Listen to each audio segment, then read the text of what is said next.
Telangana rising global summit ను ప్రభుత్వం కనీవిని ఎరకని రీతిలో నిర్వహించబోతుంది. ఇప్పటికే 3000 మంది ప్రముఖులకు ఆహ్వానాలు పంపిన ప్రభుత్వం కల్చరల్ ఈవెంట్ ను కూడా గ్రాండ్ గా ప్లాన్ చేస్తుంది. భారత్ ఫ్యూచర్ సిటీలో డిసెంబర్ 8-9న 2 రోజుల పాటు జరిగే తెలంగాణ గ్లోబల్ రైజింగ్ సమ్మిట్ కు ఏర్పాట్లు శరవేగంగా జరుగుతున్నాయి. గ్లోబల్ లెవెల్లో అరేంజ్మెంట్లు చేస్తున్నారు అధికారులు.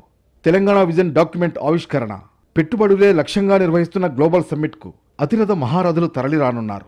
ఇప్పటికే దేశ విదేశాలకు చెందిన దాదాపు 3000 మంది ప్రముఖులకు సీఎం రేవంత్ రెడ్డి ఆహ్వానం పంపారు. గ్లోబల్ సమ్మిట్లో సాంస్కృతిక కార్యక్రమాలు అలరించనున్నాయి.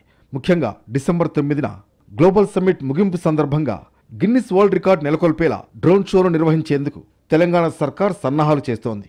ఒకేసారి 3000 డ్రోన్లతో ఆకాశంలో Telangana is rising, come join the rise అనే అక్షరాల సమాహారం ఆవిష్కరించేలా డ్రోన్ షో నిర్వహించనున్నారు. ఇప్పటి వరకు డ్రోన్లతో ఆకాశంలో అత్యంత పొడవైన వాక్యాన్ని ప్రదర్శించిన రికార్డ్ యుఏఈ పేరిట ఉంది. 2025 నూతన సంవత్సర వేడుకల సందర్భంగా 2131 డ్రోన్లతో ప్రదర్శన చేశారు. ఇప్పుడు గ్లోబల్ సమ్మిట్లో ఏకంగా 3000 డ్రోన్లను ప్రదర్శించి ఆ రికార్డును అధిగమించబోతోంది.